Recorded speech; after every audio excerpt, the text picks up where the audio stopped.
Please welcome Dr. Hamre with a warm round of applause. Look, everybody wants to get out of here. I know that. So I'm going to be brief.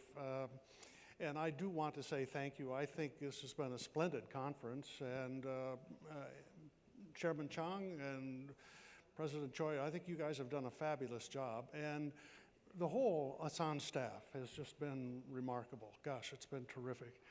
I think we're living through the most remarkable time of my professional life.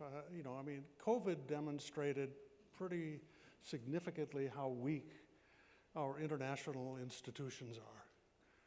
They're very weak now. The Ukraine war has brought back great power politics in a very powerful way. And it looks like Russia is sinking into just to a permanent hostility, with their behavior. China has linked itself to Russia, with its friendship without borders. And so, and then we responded, of course, by weaponizing international finance, to try to, so these are profound changes that have taken place. It seems to me that the world is starting to trifurcate. And, it looks to me now that there are probably 4 major blocks that are going to emerge. You get the G7 OECD bloc, of countries that champion so-called rules-based rule of law order. You get the BRICS bloc, minus India, I think. You get what some people call connector states, and this is India, Indonesia, Turkey, Saudi Arabia. They're kind of bridging across this environment, and then you get the global south. Okay, so we've got 4 emerging blocks that is becoming very clear.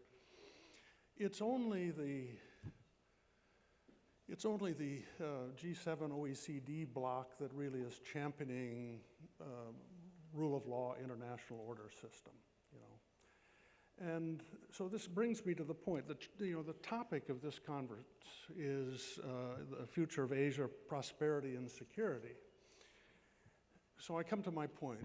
The most important thing, the most strategic thing that we can do to assure prosperity and security in Asia and frankly in the world is to expand the G7 and to bring Korea and Australia into an expanded G7. Overwhelmingly, that's the most strategic thing we can do. Why? Well, the G7 is it's overweight on Europeans. Forgive me for saying that, Ambassador. It's overweight on Europeans. And it's underweight on Asians. And after all, I think the political center of gravity and the economic center of gravity is now here in Asia. It doesn't make any sense to have an overweight G7 focused on Europe. So, we have to deal with that.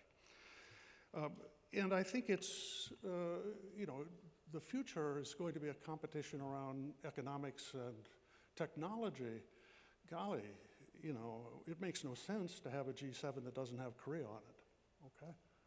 Now, I think there has to also be a rethinking of the G7. We have to start creating an agenda-setting process that isn't just every host nation deciding what it wants to do. Look at the Rome Conference. It's turning out to be a very parochial event. It isn't about the global problems in the world, it's about the Mediterranean problems, okay? We need a different approach to agenda setting. And I think we also need to start thinking, are there ancillary things that we want to attach to an expanded G7, G8, G9 type of a framework where we're dealing with some of the real conundrums of our time? When we, the United States, decided we wanted to limit semiconductors, we kind of did that on our own and told our friends, here's what we're going to do, and we want you to do it. We need to have a process where we're really working through these issues together. And so my concluding comment here is to say, if we're really interested in the future of Asia from a standpoint of security and prosperity, we need to bring Korea and Australia into an expanded G7. Thank you for the chance to get to say that. Okay.